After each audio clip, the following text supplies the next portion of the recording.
yang paling tersudut adalah agama Islam.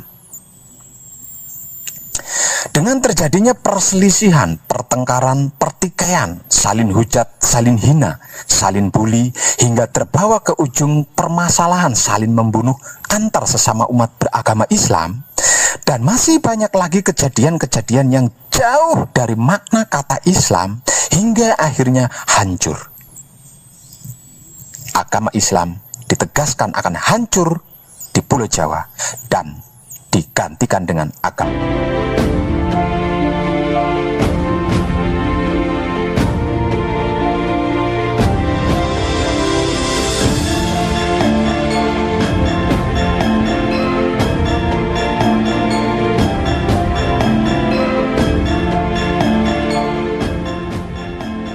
bunyi di balik kalimat manunggaling kawula Gusti. Jangan berselimut dengan kata tidak selembar daun pun yang jatuh ke bumi tanpa kehendak Tuhan. Saya ulangi lagi pertanyaan dan jawabannya tadi ya. Pak Web, apa benar jika kawula dan Gusti sudah manunggal?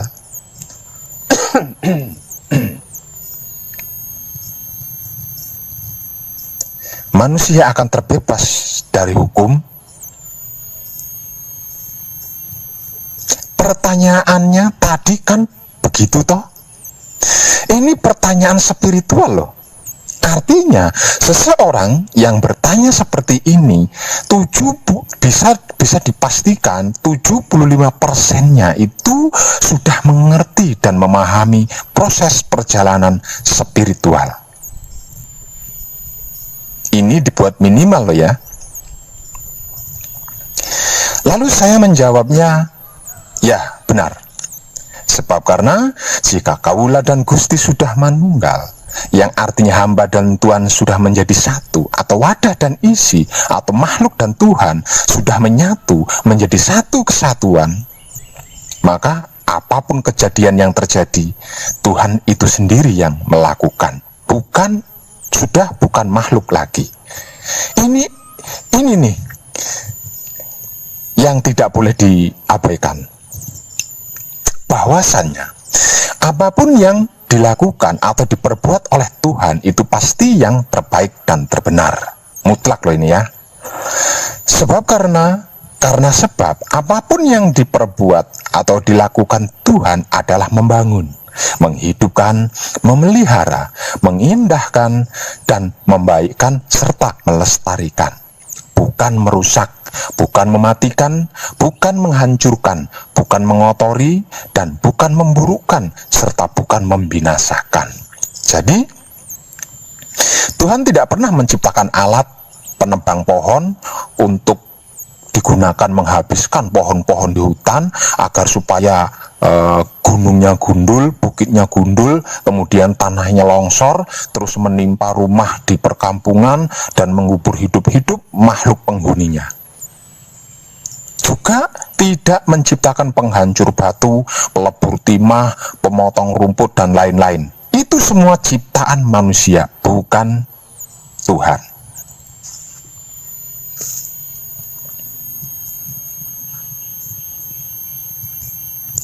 Jadi, jangan bersembunyi di balik kalimat manunggaling kawula Gusti. Yang melakukan pemerkosaan, pembunuhan, perampokan, penipuan, dan bla bla bla bla bla bla.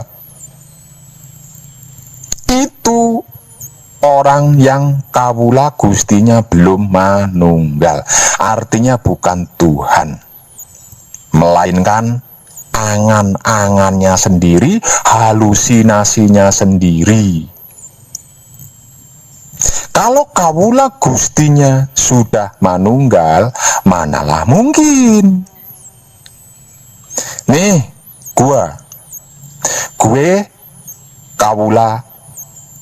kawulanya sudah manunggal ame Gusti gue. Mau gue cobain berjalan di rel kereta api nih. Saksikan ya apa yang akan terjadi. Keretanya bisa nabrak gua kagak, terus gue yang ditabrak kenapa-napa kagak. Bukan seperti itu. dan tidak seperti itu jika kawula gustinya seseorang sudah manunggal. Jadi jangan kau jadikan tameng untuk modus, ya. Macam mana pula kau itu?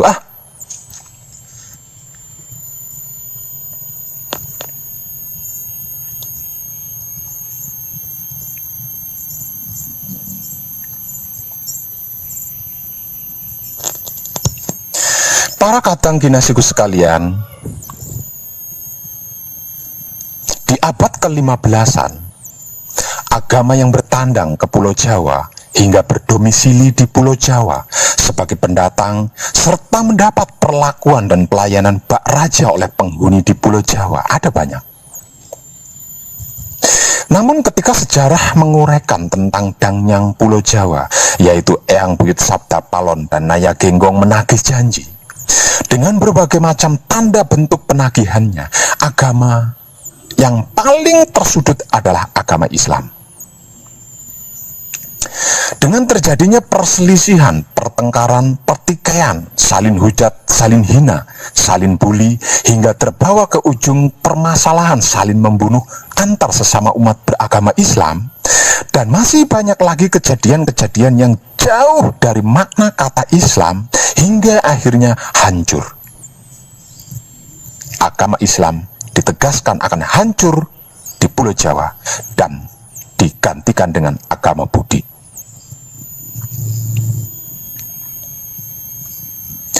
Hal ini terjadi akibat dari sebab literasi sejarah dengan kekajaman politiknya ketika membagi fase pengembangan agama di Nusantara,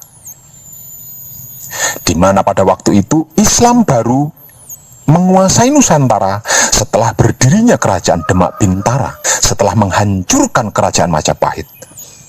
Kerajaan Majapahit yang pada masa itu sebagai kerajaan pemersatu Nusantara juga merupakan pengayom dan pelindung semua agama-agama yang sedang bertamu di Nusantara menemui titik terendahnya yang kemudian hancur dan lenyap.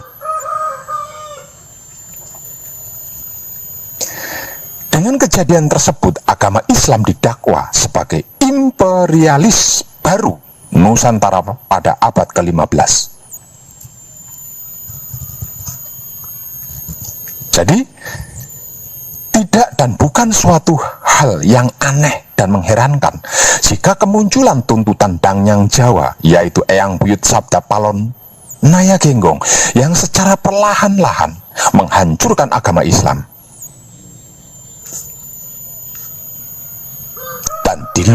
Dan luar biasanya lagi, mereka tidak merasa sedang dihancurkan, sehingganya mereka bisa tetap asik dan enjoy. Satu rumah, satu keluarga, satu agama, saling berselisih, saling bertengkar, saling bertikai, saling hujat, saling hina, saling bully, bahkan saling membunuh pun dilakukannya dengan sukaria.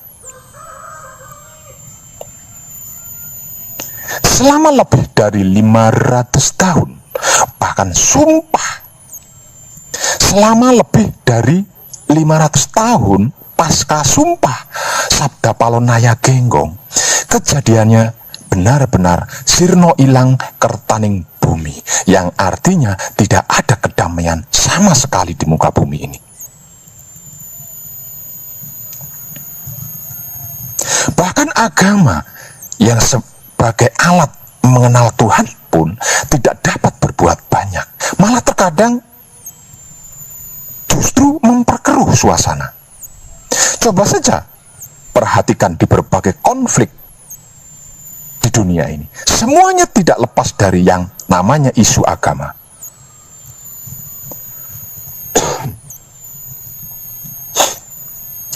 Bahkan ada banyak yang merasakan kehidupan di negara muslim terbesar di dunia ini mengalami konflik di satu ranjang, satu tempat tidur, yaitu Islam versus Islam. Sangat mirip, bahkan sama persis dengan sistem, cara dan teknik politik yang pernah mereka gunakan ketika menghancurkan kerajaan Majapahit, hingga pada akhirnya hancur dan digantikan oleh agama Budi. Apakah agama Budi? Yang dimaksud itu adalah agama Buddha? Bukan, karena agama Buddha pun termasuk tamu di Nusantara.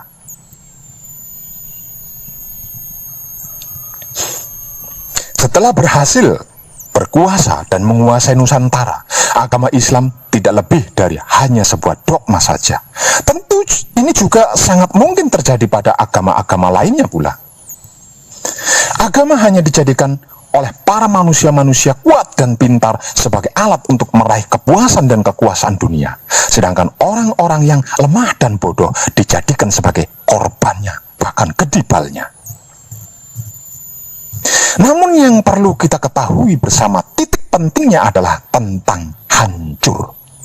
Hancur yang dimaksud oleh Eyang Buit Sabda Palon Naya Genggong bukanlah hancur punah tak bersisa, karena leluhur kita bukanlah makhluk kejam yang tidak berperi kemanusiaan seperti manusia-manusia pada umumnya yang mengaku ahli agama.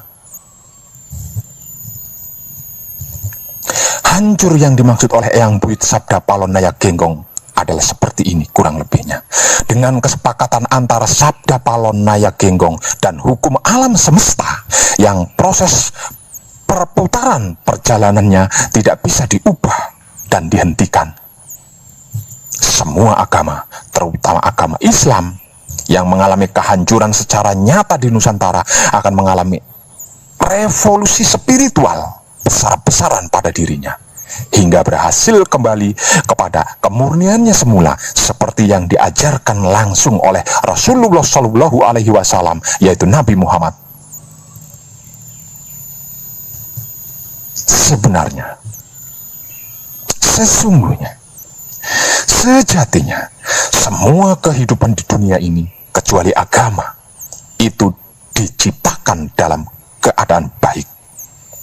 Jika sampai tidak bisa mendharma baktikan kebaikannya kepada sesama makhluk hidup, maka suka tidak suka, mau tidak mau, percaya atau tidak percaya, akan mengalami revolusi atau evolusi atau reinkarnasi untuk berproses menuju baik. Bukan menjadi baik, tapi menuju baik.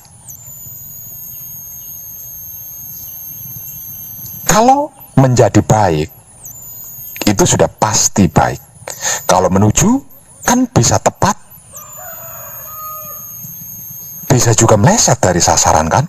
Nah, ini yang perlu kita renungkan. Iya, kalau hasilnya lebih baik dari sekarang. Kalau lebih buruk, ayo. Misal di kehidupan sekarang, jadi orang, dievolusi atau direvolusi atau direinkarnasi kehidupan berikutnya menjadi kecebong. Waduh.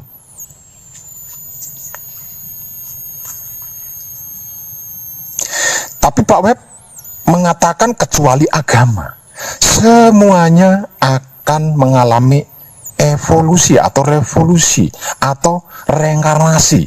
Maksudnya, kalau agama tidak mengalami evolusi atau reinkarnasi, gitu ya Pak? Ya, karena agama bukanlah kehidupan, melainkan alat untuk bertuhan. Tapi tidak kali ini. Ini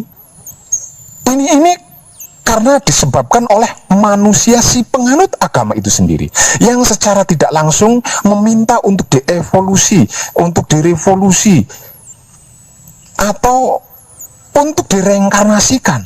Sehingganya dengan kesepakatan antara Sabda Palon Naya Genggong dan hukum alam semesta yang proses perputaran perjalanannya tidak bisa diubah dan dihentikan, maka semua agama akan mengalami evolusi spiritual atau revolusi spiritual atau reinkarnasi spiritual besar-besaran pada dirinya masing-masing, terutama agama Islam, hingga berhasil kembali kepada kemurnian semula. Kejadian hal inilah yang dimaksud oleh Eyang Buit Sabda Palon Naya Genggong sebagai agama Budi. agama Budi ini tidak hanya akan muncul menggantikan Islam saja, melainkan semua agama dan keyakinan atau kepercayaan adat setempat seperti kejawen kalau di Jawa. Sehingganya agama apapun dan kepercayaan bagaimanapun sudah tidak menjadi penting lagi untuk dipertontonkan dan diperdebatkan kebenarannya. Lantas, apakah agama Budi tersebut? Apa itukah yang disebut-sebut sebagai Imam Mahdi, Satria Paningit, atau Ratu Adil? Apapun sebutan nama istilahnya, bagi wong edan bagu, agama Budi adalah intisari patinya Wahyu Pancalaku atau iman, yaitu menebar cinta kasih sayang dat Maha Suci hidup. Agama Budi adalah ketika semua umatnya menyimpan rapi agama dan kepercayaan atau keyakinannya masing-masing, kemudian bersedia mau menebar cinta kasih sayang dat Maha Suci hidup pada seluruh makhluk alam semesta raya. Karena cinta kasih sayang dat Maha Suci hidup tidak butuh pengakuan, tidak butuh jenis kelamin, tidak butuh legalisasi, tidak butuh plat nama dan agama, tidak butuh golongan, organisasi, paguyuban, partai-partai Islam dan umat Islam, perguruan, juga tidak perlu ritual khusus, tempat ibadah khusus, arah kiblat yang khusus, waktu yang khusus, dan lain-lain sebagainya tidak dibutuhkan. Sebab karena cinta kasih sayang dat Maha Suci hidup adalah puncak inti sari pati klimaknya seluruh kehidupan di dunia ini hingga akhirat jika itu ada.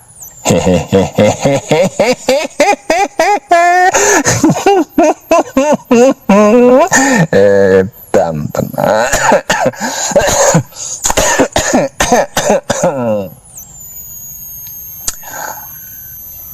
Sadar akan kesadaran hidupnya yang kalau diibaratkan itu bagaikan oksigen dari Maha Suci yang diinfuskan tanpa henti di sekujur badan, di sepanjang kehidupannya. Itu dia. Tercerahkanlah panjenengan semuanya, dan salam setuhan penuh cinta kasih sayang dari dalam lubuk hati saya, wong edan bagus.